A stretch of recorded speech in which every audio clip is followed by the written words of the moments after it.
But if he calls the 170, he could be in a spot where he has to face 400 to 500K on the river. And even though he's been making moves, it might feel like he's got too big a hand to simply raise with. Call. Yeah, he's going to go for the. I'm guessing this is the call option. And for James Mitchell, who has the nuts, it's a question of how big to go on the river and what's a good river. That's a great river for him. All the potential draws that Mitchell could have had in Velikovsky's mind have missed on this river.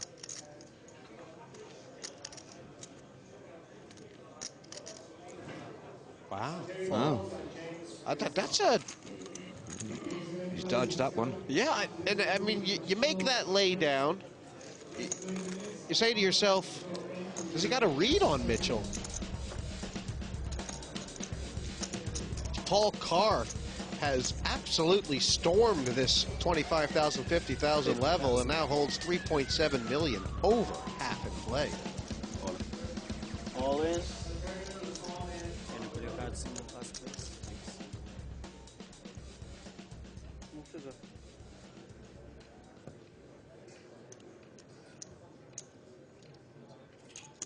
Carr's caught in the middle here.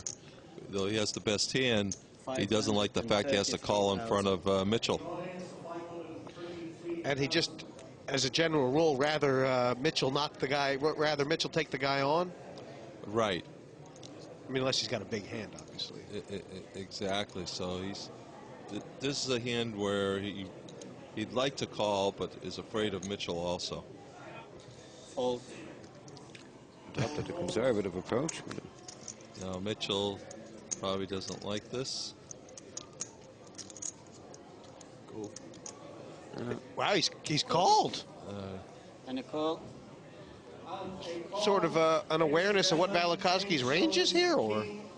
Yeah, he knows that Velikovsky was in the must-bet range. Not much in this one. What did you pass?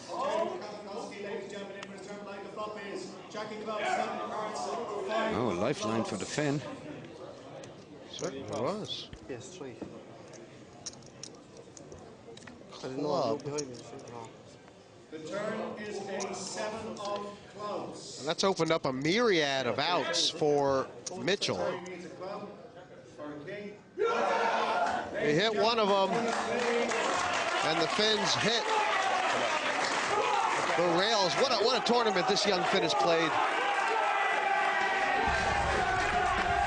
Felt really great on the lunch break, and I had a feeling that I'm going to win this and blah blah blah, but I don't know, it just didn't work out, and maybe in 2 days or something it will start to feel better, but right now I'm really disappointed. Ladies and gentlemen, it is my pleasure to introduce the voice of poker.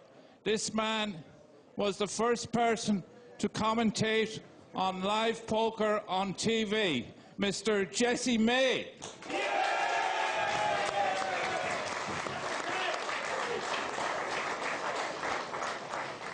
Congratulations, guys.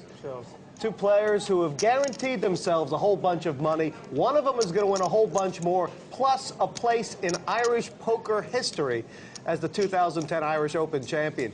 Now, Paul, congratulations on getting this far. Obviously, you guaranteed yourself a big win. You're the chip leader here going to the heads up. What would winning the Irish Open title mean to you? Unbelievable. Unreal, especially when I live from Ireland myself. Like.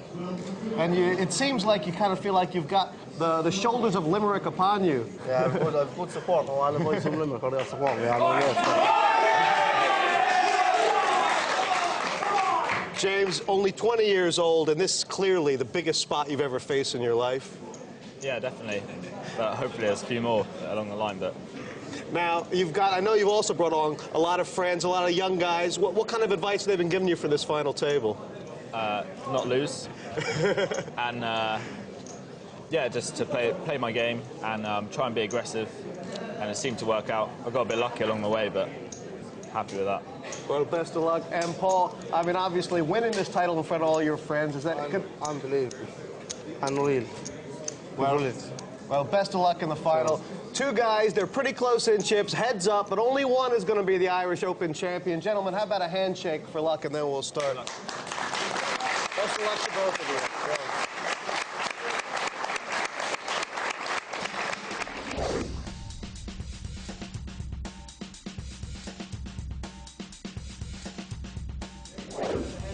And here we go.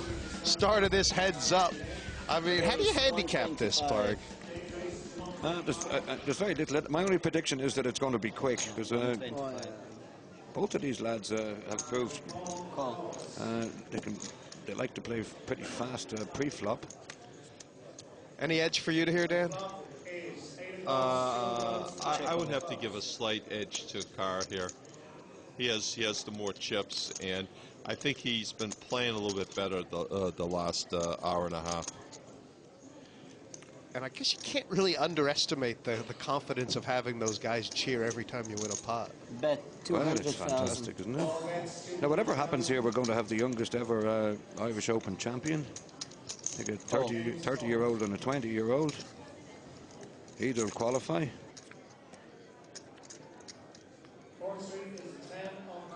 Check a bet. Bet 500,000. How difficult is it for Mitchell to sort of change his mind about this hand?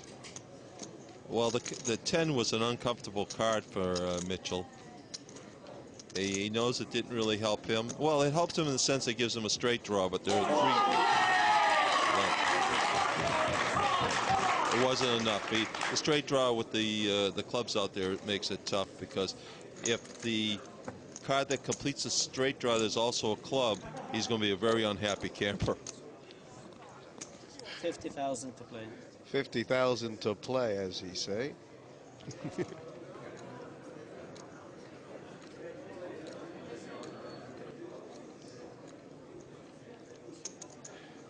Race 150,000. He's on a bit of autopilot here, Carr. Just feeling the groove. Wow. We could have a little bit of bloodletting here. And a call.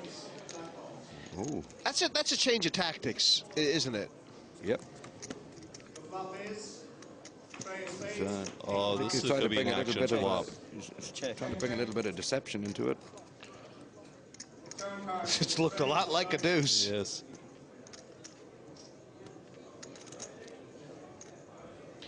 And I get the feeling that Mitchell has come up with a new sort of strategy here, which does involve playing flops since this heads up began, or perhaps not re-raising so much. Well, you know, Mitchell has got a, you know, the Limerick guys might be making a lot of noise, but you know, there's quite a few of the London lads who were close to Mitchell, talking to him during the breaks and advising him on tactics. You know. Rather than the shouting, they're more fans of the whispering in the ear. Yeah.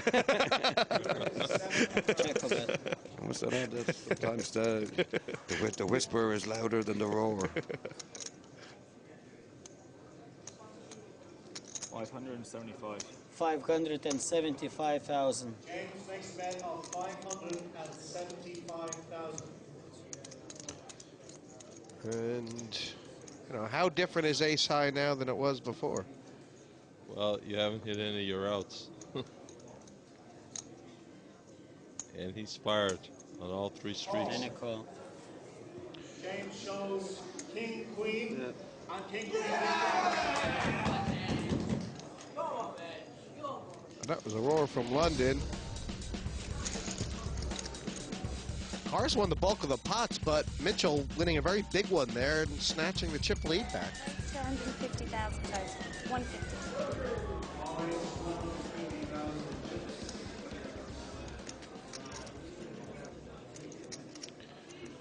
Just thinking of, he has, yeah, you know, what makes this hand different from all other hands? Time is right, maybe. Maybe Mitchell has picked up something from Carr's demeanor. I don't know. This would be in the weaker side of hands Carr has raised with.